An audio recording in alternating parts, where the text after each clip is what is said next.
नमस्कार बच्चों, जैसा कि हमने पिछले क्लास में देखा था कि हमने ये बताया था कि तुगलक वंश की स्थापना कैसे हुई। फिर मोहम्मद बिन तुगलक ने कैसे शासन सत्ता स्थापित की। अब शासन सत्ता तो उसने स्थापित कर ली, इसके बाद हमने देखा था कि उसने ढेर सारी योजनाएं लेके आया। ढेर सारी योजनाएं असफल हुई।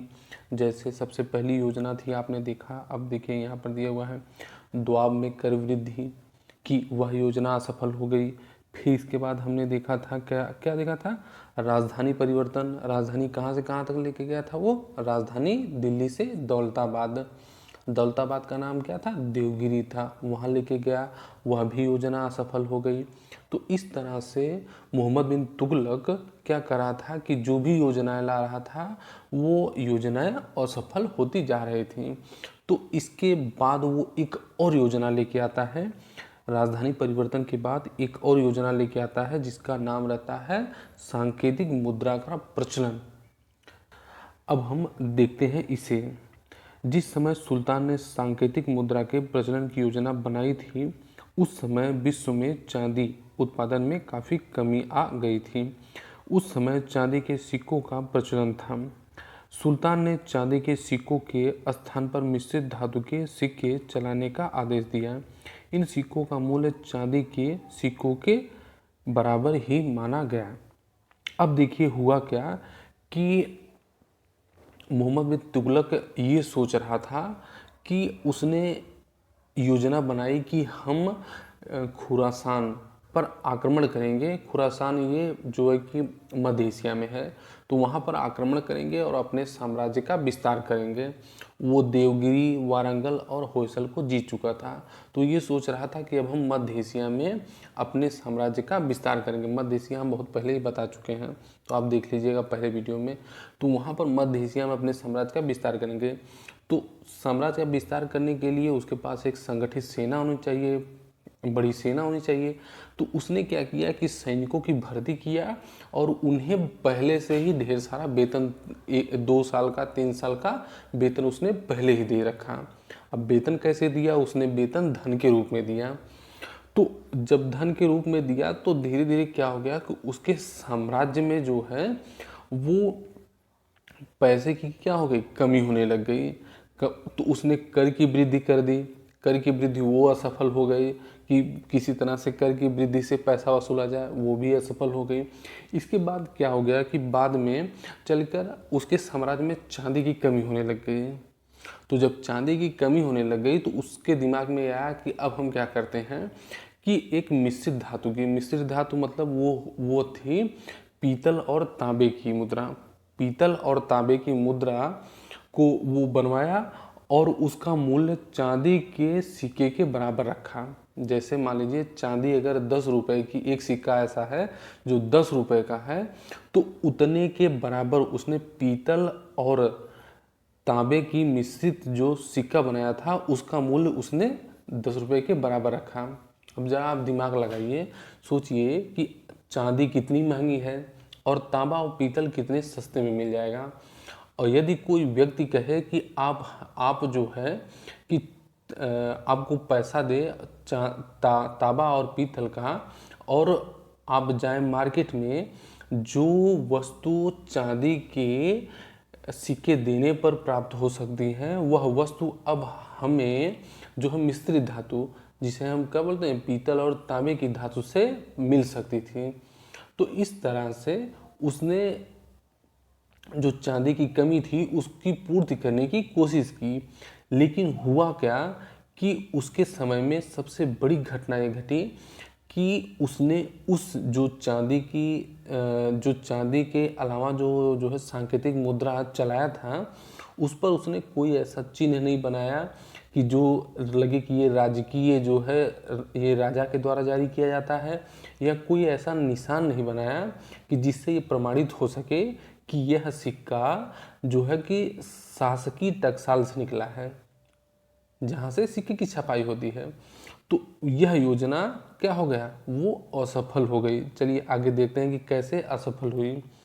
वर्तमान में चलने वाले सिक्कों के चित्र अपनी अभ्यास पुस्तिका में बनाएं तथा बताएं कि यह सिक्के किस धातु के बने हैं। जैसे आप 1 रुपये का सिक्का ले सकते हैं, 2 रुपये का सिक्का लेते हैं, 10 रुपये का सिक्का आप देखेंगे ऊपर पीतल बनाया जाता है, इसके नीचे जो है कि लोहा होता है। अब तो सिक्के लोहे के बनने लगे ना। इसके बाद देखिए, सांकेतिक सिक्कों के प्रचलित होते ही लोगों ने जाली सिक्के बनाना शुरू कर दिया। थोड़े ही दिनों में इन सिक्कों की भरमार हो गई। विदेशी व्यापारियों ने सिक्कों को लेना बंद कर दिया, अतः भारत की चांदी यहाँ से बड़ी मात्रा में बाहर जाने लगी। सुल्तान ने सांकेतिक सिक्के बंद कर दिए। इन सिक्कों के बदले राजकोष से चांदी के सिक्के दिए गए। अब शासक ने यह वादा किया था कि आप सांकेतिक मुद्रा, जो सांकेतिक मुद्रा मतलब पीतल और तांबे की मुद्रा थी, वह जिस भी व्यक्ति के पास हो वो व्यक्ति इसे खजाने में जमा करे, खजाने से हम उसे चांदी का सिक्का देंगे। मतलब जनता तांबे और पीतल की सिक्का शासक के यहाँ लेके जाएगी, शासक उसके बदले चांदी के सिक्के देगा।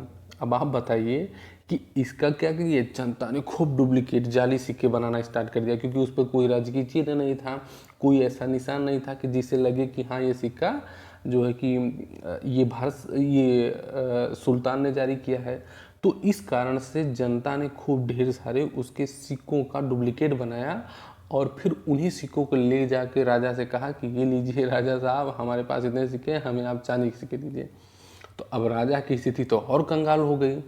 तो राजा की स्थिति जब कंगाल होने लगी तो राजा ने इन सिक्कों को बंद कर दिया, कहा कि इन्हें बंद कर दिए।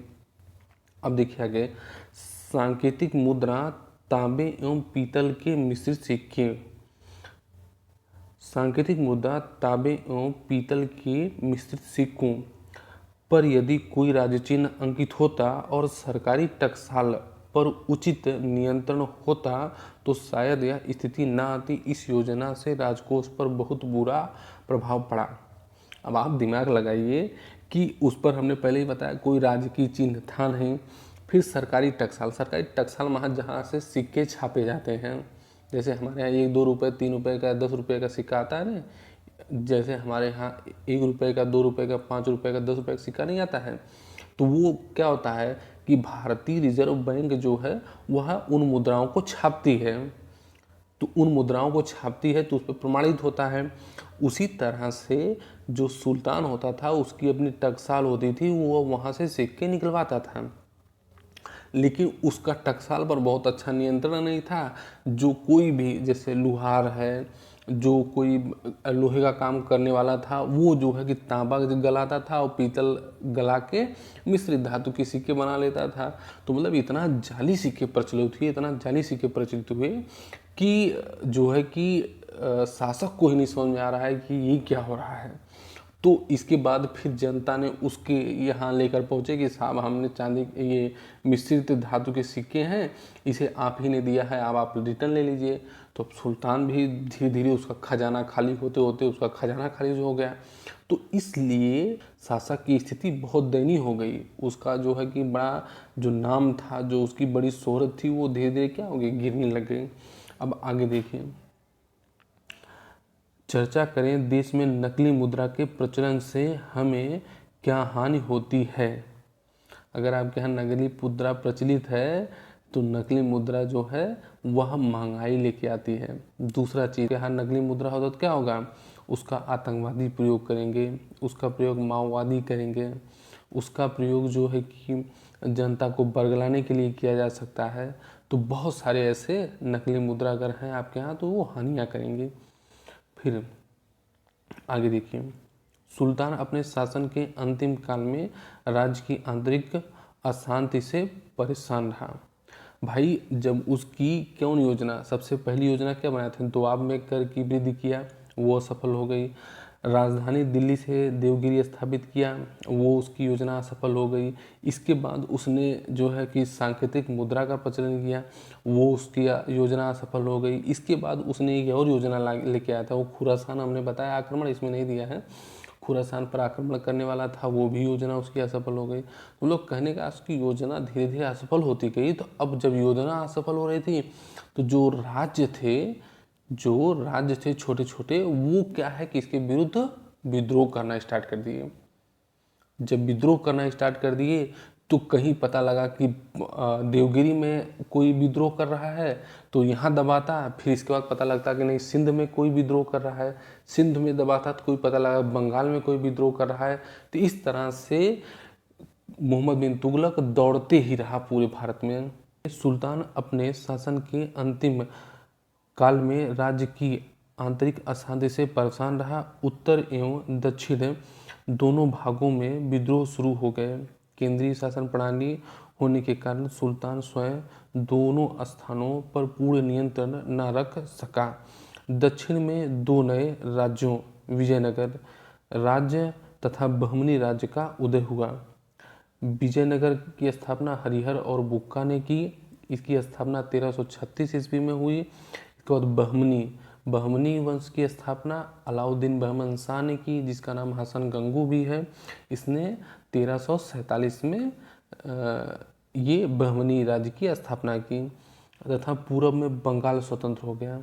बंगाल सुल्तान अपने शासन के अंतिम 16 वर्षों तक विद्रोहों को शांत करने में एक तरफ से दूसरी तरफ भागता रहा। सिंध में विद्रोह के समय मोहम्मद बिन तुगलक बीमार पड़ा और 1351 ईस्वी में उसकी मृत्यु हो गई। थोड़ा सा समझ लीजिए। देखिए, जब कभी विद्रोह होता तो देवगिरी में विद्रोह होता, तो देवगिरी से विद्रोह होता तो फिर यहाँ देखिए ये सिंध है ना, यहाँ पर विद्रोह दबाता, यहाँ पर विद्रोह होता तो फिर पता लगता कि यहाँ बंगाल में विद्रोह होने लगा, यहाँ दबाता तब तक पता लगा दक्षिण भारत में विद्रोह होने लगा, फिर दक्षिण भारत में विद्रोह दबाता तब तक यहाँ कहीं विद्रोह होने लगता, फिर देखता है यहाँ दिल्ली में विद्रोह होने लगता। मतलब उसके साम्राज्य में इतना विद्रोह हुआ कि उसे जो है कि 16 वर्षों तक वो कभी दक्षिण भारत में होता तो कभी उत्तर भारत में होता, कभी जो है कि पूर्व में होता तो कभी पश्चिम में होता। वो क्या है हमेशा भागता फिरता। तो इस तरह से उसके साम्राज्य में अस्थिरता की स्थिति आ गई और उसका साम्राज्य धीरे धीरे वो अपनी जो हैसियत थी, जो अपना गौरव था, जो अपनी उसकी पहचान थी, वो धीरे धीरे गंवाता चला गया। और इसी चक्कर में सिंध पर वो आक्रमण कर रहा था। उस समय उसकी बीमारी, उसकी हताशा, ये सारी चीज़ें उसका पीछा कर रही थी और मोहम्मद बिन तुगलक की मृत्यु हो गई, जो एक बहुत विद्वान शासक था। बताया जाता है कि वो हिंदुओं के होली में भाग लेता था, हिंदुओं की पूजा पाठ में वो भाग लेता था। मतलब इतना बढ़िया शासक था, मुस्लिम शासक था लेकिन इतना बढ़िया शासक था। तो इस तरह से आप देखेंगे। और एक चीज़ और आप देख लीजिए कि ये यहीं पर जो है, यहीं पर आपका बहमनी वंश की स्थापना होती है। बहमनी वंश यही था। इसके बाद यहाँ तेलंगाना देख रहे हैं, यहीं पर आप देखेंगे विजयनगर स्थापित हुआ था। विजयनगर स्थापित हुआ था। और ये आप तो पता ही है कि बंगाल है ये, ठीक, ये बंगाल है, समझ। चलिए आगे देखिए।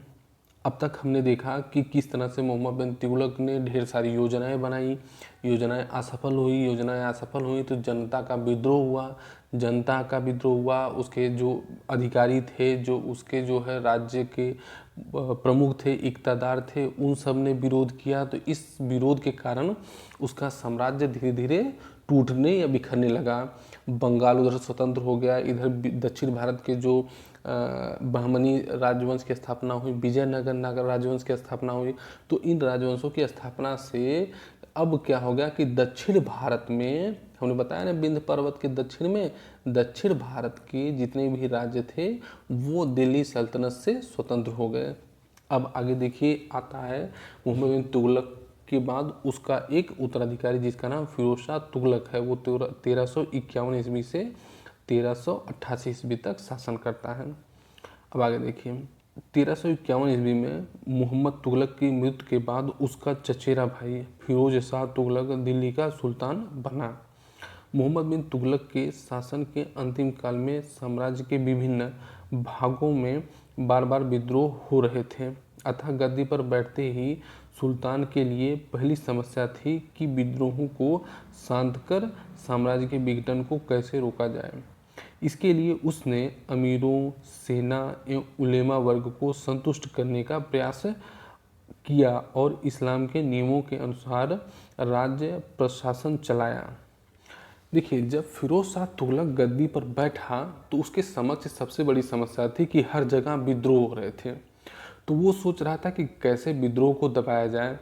तो उसने क्या किया कि जितने भी अमीर थे,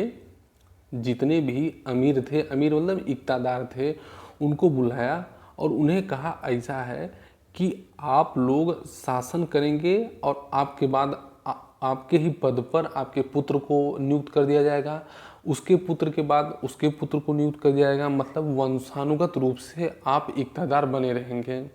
एक तो ये है। दूसरी चीज़ उसने कहा, सेना को कहा कि आपका सेना में जो भी व्यक्ति भर्ती होगा, इसके बाद उसका पुत्र भर्ती होगा, इसके बाद उसके पुत्र का पुत्र भर्ती होगा, मतलब वंशानुगत रूप से उसी के परिवार में का व्यक्ति सेना में भर्ती होगा।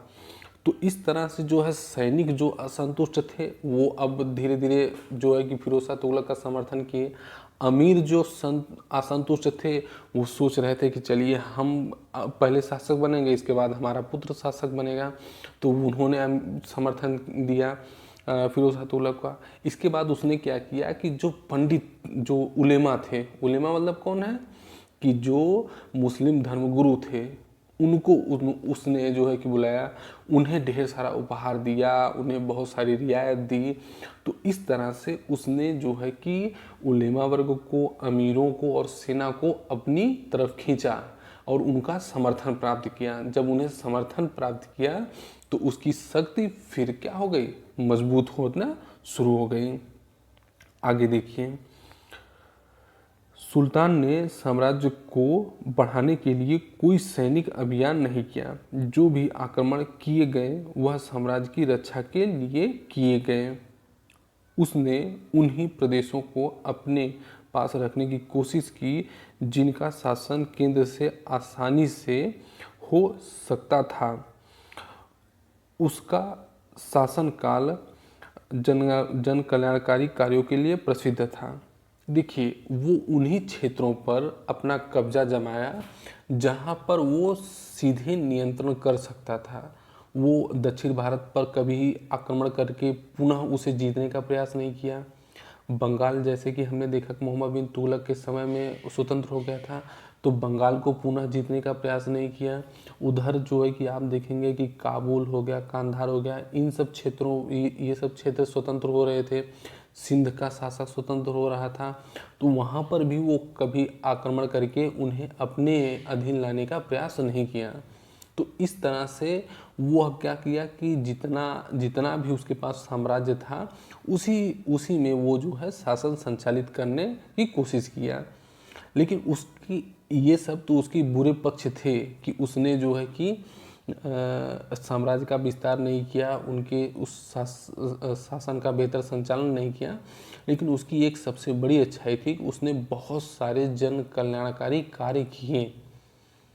जैसे देखिए, लोक हित के कार्य, कृषि की सिंचाई हेतु उसने कई नहरों का निर्माण कराया, जैसे यमुना नहर, सतलज नहर आदि, जिनसे आज भी सिंचाई होती है। मतलब हमने पढ़ा था कि सबसे पहले नहरों का निर्माण किसने करवाया था, गयासुद्दीन तुगलक ने करवाया था। और उसी कार्य को आगे कौन बढ़ाया, फिरोज शाह तुगलक ने उसी सिंचाई कार्य को आगे बढ़ाया। क्योंकि नहर जहाँ होंगी, जब नहर होंगी तो वहाँ सिंचाई की बेहतर व्यवस्था होगी, और सिंचाई की जब बेहतर व्यवस्था होगी तो वहाँ पर खेती बहुत अच्छी होगी। इससे कृषि की उन्नति हुई। बंजर भूमि से प्राप्त आमदनी को धार्मिक एवं शैक्षणिक कार्यों में खर्च किया गया।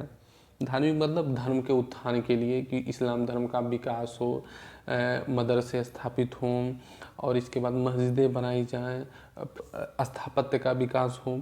शैक्षणिक मतलब वही मदरसे का निर्माण किया जा सके। फिर सुल्तान ने जौनपुर, फिरोजपुर तथा फिरोजाबाद आदि नए नगरों की स्थापना की। जौनपुर हमारे यहाँ का शहर, फिर उसके बाद फिरोज़ाबाद है। फिरोज़ाबाद कहाँ है, याद करिए फिरोज़ाबाद कहाँ है। फिर इसके बाद अगले देखिए, उसने प्रजा के लिए सरायों, जलाशयों, अस्पतालों, बगीचों तथा पुलों का निर्माण एवं मरम्मत कराई। दीवान ए खैरात, ये खूब पूछा जाता है कि दीवान ए खैरात विभाग की स्थापना किसने की। दीवान ए खैरात विभाग की स्थापना की, जिससे विधवाओं, अनाथों एवं लड़कियों के विवाह के लिए आर्थिक सहायता दी जाती थी। दीवान ए खैरात का काम था कि जो भी अपाहिज हो, जो भी अनाथ हो, जो विधवा हो, उसे दीवान ए खैरात से पैसा दिया जाता था। जैसे अभी हमारे यहाँ पेंशन दी जाती है ना वृद्धों को, विधवा पेंशन दिया जाता है विधवाओं को, तो उसी तरह से दीवान ए खैरात विभाग की स्थापना फिरोज शाह तुगलक ने की थी कि इन सबको आर्थिक सहायता दी जाए ताकि ये बेहतर तरीके से जीवन जी सकें। सरकारी खर्च पर योग्य वैद्यों द्वारा औषधियाँ एवं भोजन दिए जाने की व्यवस्था की थी। उसने सरकारी विभाग की स्थापना, सरकारी चिकित्सा की व्यवस्था की थी कि लोगों को बेहतर डॉक्टर मिले और उन्हें जो है औषधियाँ भी प्राप्त हो सकें। फिर जिनके पास भोजन नहीं था उनको राशन की व्यवस्था उपलब्ध कराई। बेरोजगार लोगों को नौकरी देने हेतु उसने सर्वप्रथम एक रोजगार कार्यालय स्थापित किया कि ताकि लोगों को रोजगार दिया जा सके। फिर उसने जो है कि अपने सरकारी कुछ कारखाने खोले हुए थे तो उसमें भी लोगों को नियुक्त किया। मतलब कहने का आशय पूरी तरह से ये है कि फिरोज शाह तुगलक जो था वो जनता की भलाई में ढेर सारे काम किए ताकि जनता जो वह भलाई कर रहा है उससे जनता में संतोष हो और जनता राजा का समर्थन करे। वो जनता का समर्थन प्राप्त करना चाहता था कि जनता उसे समर्थन प्राप्त करे, क्योंकि उसका साम्राज्य बिखर रहा था। जब आपका साम्राज्य बिखर रहा हो तो जनता से अगर आप उम्मीद करते हैं कि जनता आपका समर्थन करे तो आपको ढेर सारी योजनाएं या जो ढेर सारे कल्याणकारी कार्य करने पड़ेंगे, तभी जनता आपको समर्थन करेगी। पूर्ववर्ती शासकों द्वारा दी जाने वाली कठोर यातनाओं को बंद किया। लोकहित के कार्यों के कारण फिरोज शाह तुगलक को याद किया जाता है। पता कीजिए आज भी आपके जनपद में लोकहित की कौन कौन सी योजनाएं चल रही हैं और उन्हें कौन लागू करता है। आप जैसे लिखिए कि सबसे पहली योजना कि प्रधानमंत्री सड़क योजना, जो आपके यहाँ सड़कें निर्माण होती हैं। प्रधानमंत्री आवास योजना, जो आपके यहाँ जिसे हम बोलते हैं कॉलोनी। फिर इसके बाद शौचालय जो आया है। फिर इसके बाद आपको पता होगा कि 6,000 महीने आपके खाते में आता है, और वो महीने में खाते किस योजना के तहत आता है, प्रधानमंत्री सम्मान निधि योजना के तहत आता है। फिर इसके बाद क्या होता है, आपके स्कूल में आप जाएंगे तो आपको ड्रेस, आपको जो है कि जूता, आपकी फीस सब माफ़ होती है। फिर इसके बाद ऊपर से आपको दोपहर का भोजन मिलता है जिसे मध्याह्न योजना बोलते हैं, मिड डे मील मिलता है। और इसके बाद जो है कि आपको और ढेर सारी सुविधाएं सरकार देती है। जैसे आपके घर में कोई बुजुर्ग है तो उसे वृद्धा पेंशन मिलता है, जो कोई विधवा होती है तो विधवा पेंशन मिलता है। तो इस तरह से कहने का आशय है कि ढेर सारी योजनाएं सरकार चलाती हैं, और वो केंद्र सरकार की योजनाएं होती हैं या राज्य सरकार की योजनाएं होती हैं, उन्हें लागू करने का कार्य जिला प्रशासन करता है या ग्राम का प्रधान करता है। इन्हें भी जानिए। फिरोज शाह तुगलक ने अशोक के 2 स्तंभों को क्रमशः टोपरा जिला अंबाला हरियाणा तथा मेरठ उत्तर प्रदेश से दिल्ली मंगवाया, और उसमें से एक को अपने राजमहल के परिसर में तथा दूसरे को फिरोजाबाद मस्जिद फिरोज शाह कोटला दिल्ली के समीप लगवाया। फिरोज शाह कोटला में स्थित अशोक स्तंभ की ब्राह्मी लिपि को सर्वप्रथम जेम्स प्रिंसेप ने पढ़ा था। आप पिछली क्लास में पढ़े होंगे कि जो अशोक के स्तंभ हैं उसे सबसे पहले किसने पढ़ा, तो जेम्स प्रिंसेप ने पढ़ा था। और ये ब्राह्मी लिपि हमारी जो लिपि है वो अभी कौन सी लिपि है, देवनागरी लिपि है। इससे पहले यही लिपि ब्राह्मी थी। फिर फिरोज शाह ने अपनी आत्मकथा फुतूहात ए फिरोजशाही की रचना की। फुतूहात ए फिरोजशाही की रचना किसने की थी? फिरोज शाह तुगलक ने की थी। अब देखिए आगे इसमें दिया है शब्दावली। दो आप, दो नदियों के बीच का क्षेत्र जैसे गंगा यमुना व का द्वाब। टकसाल, वह स्थान जहाँ मुद्रा ढाली जाती है या छपती है। सांकेतिक मुद्रा, तांबे व पीतल की मिश्रित धातु से बनी मुद्रा जिसका मूल्य चांदी के सिक्के के बराबर होता था। दीवाने खैरात, जरूरतमंदों को आर्थिक सहायता प्रदान करने वाला विभाग। ठीक, अब हम क्वेश्चन आंसर बाद में आपको डिस्कस करेंगे। आपको जो भी चीज़ें समझ में आ जाए उसे समझिए बेहतर तरीके से, और जो ना समझ में आए उसे आप कमेंट में लिखिए या आप उसको बताएंगे तो हम उसको और बेहतर तरीके से समझाने का प्रयास करेंगे। नमस्कार।